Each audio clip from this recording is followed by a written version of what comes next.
The Kenyan government has issued a directive that will see banks, restaurants and public spaces deny services and admittance to people with no proof of COVID-19 vaccination. In a press statement, the Cabinet Secretary for Health, Mutahi Kagwe, revealed that there was growing concern over the increased rate of COVID-19 infections. Statistics available at the Kenyan Ministry of Health indicate that as of December 28th this year, 3,297 people had tested positive for the disease, from a sample size of 9,637 tested the previous 24 hours.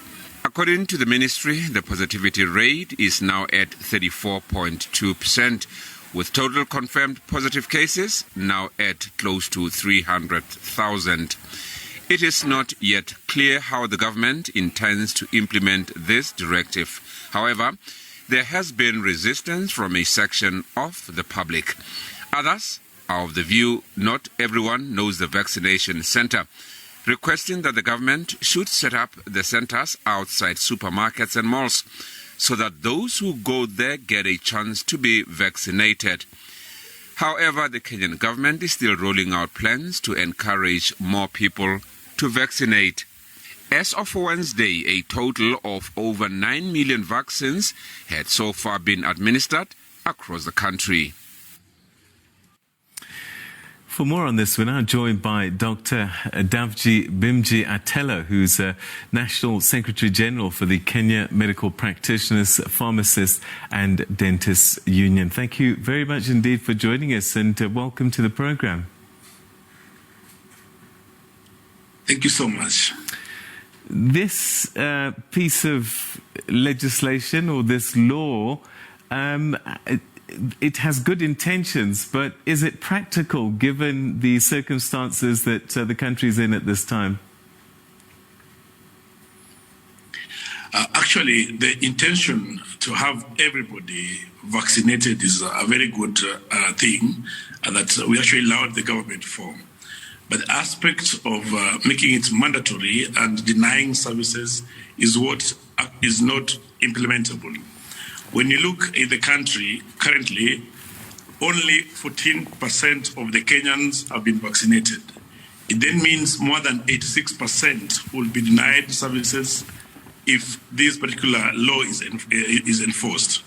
Which means that if you go to the restaurants, if you go to the supermarket, if you go to the banks, you won't be able to get the services. But then if you look at the way this is being done, it's actually being done prematurely, in the sense that very many months before, there were no vaccines readily available for all the Kenyans. So it means that when vaccines have now begun to be available, there should have been enough time so that every Kenyan could be allowed to access and be vaccinated before this particular mandatory rule will have been put in place. But as for now, it's a bit more premature, and I think there's more need to have the vaccine sites being located in every point of service delivery.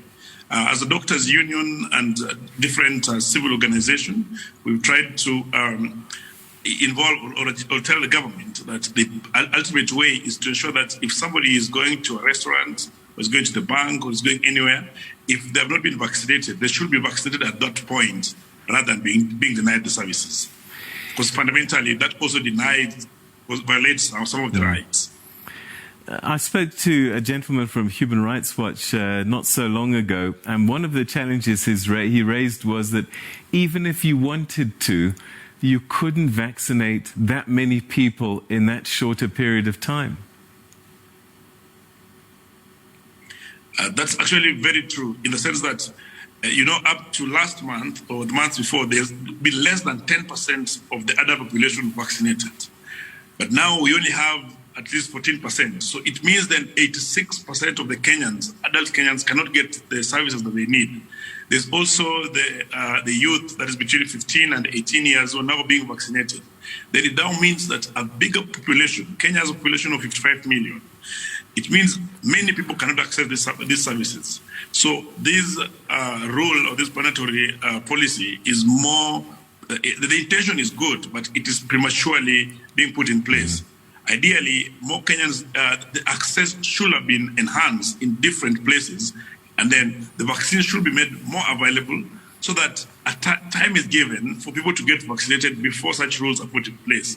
But if you put the rules in place without having made sure that the vaccines are available in every point, then it becomes difficult. We realize that as of now, the more than 30% of people living in the Nairobi city have been vaccinated, which forms forms a third of the population that have been vaccinated in the country. But most of the counties, different parts of the country, western region, northeastern, and all the region, less than 3% have been vaccinated.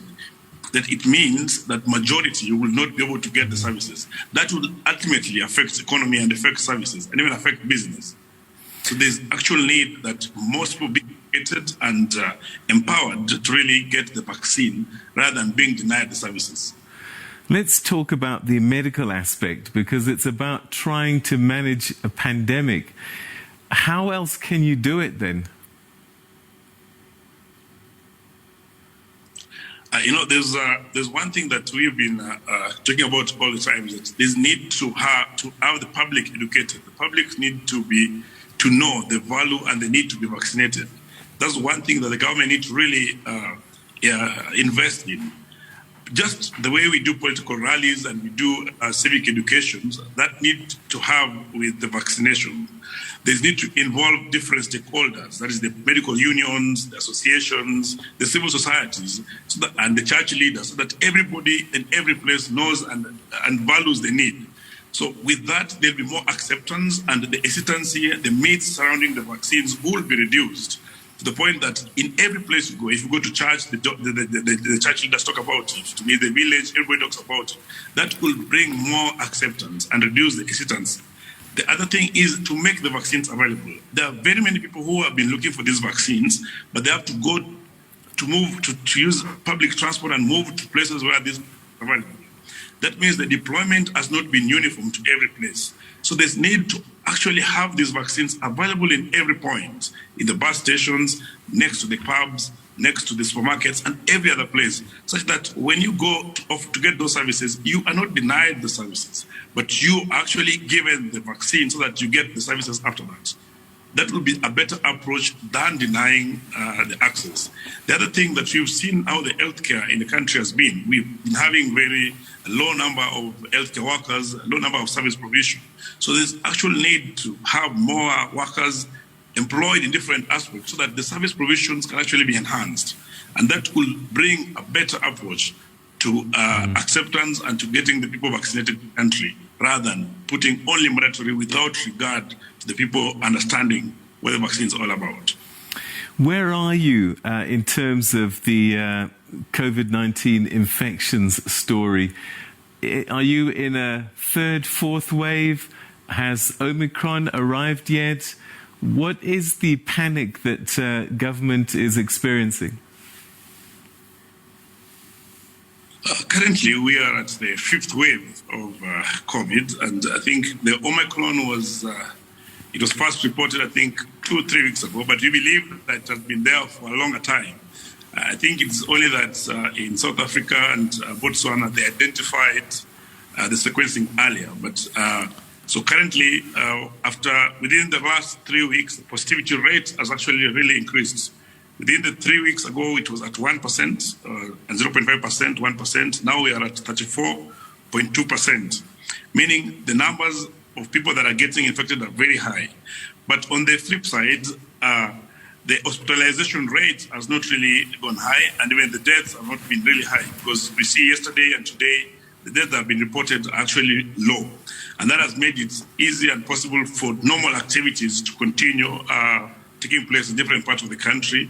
And many people are actually being advised to just continue with the Ministry of Health guidelines that were provided earlier. And also, as much as a union and all the other stakeholder associations, even like the ministry, we are trying to implore upon every Kenyan to be vaccinated, so that we do not get to have more people severely infected. The other thing is that there's also provision now for booster vaccine. Initially, we were only having the first dose and second dose, but now the government has also opened up for those who were vaccinated more than 6 months ago to get the booster vaccines, which has been proven to really reduce the transmissibility of the Omicron. So that, I think, is a good step that the country is taking. The other thing that was done recently is the age group between 15 to 18 are now have accessibility to Pfizer. I saw by today more than 15,000 persons aged between 15 and 18 have received the vaccine. So that's a good approach, because then there's a multi-pronged way to fight the pandemic. When we say public spaces, what does that actually mean? Are we talking shops generally? Are we talking, football stadiums? What is a public space in this definition? I think according to the directives that the Ministry of Health gave, is that the public spaces now means restaurants. The restaurants doesn't have to be owned by the public. So long as it's a restaurant where every person goes, it's a public place. That is one of the places.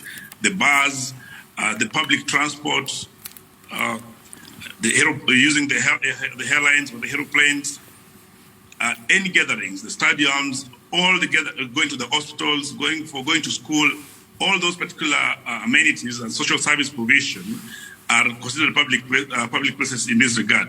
And there is directives to the proprietors and the business people that they should not offer services to anybody who is not vaccinated, who doesn't have a vaccine certificate. And that also, in a way, affect the businesses, because those who will oblige to that, those who will not. So people will take it differently. That's why ideally it's more important that those public places should have the vaccine and a site to vaccinate the public rather than denying the services. Due to the sheer economic pressure that this is likely to bring, are you concerned that you probably will start to see a proliferation of fake certificates surfacing? Actually, there's no clear framework on implementation of this particular policy or rather mandatory order, in the sense that it has given the different restaurants or different public places, the people offering services, the rights to check whether you have it or not to give you the services.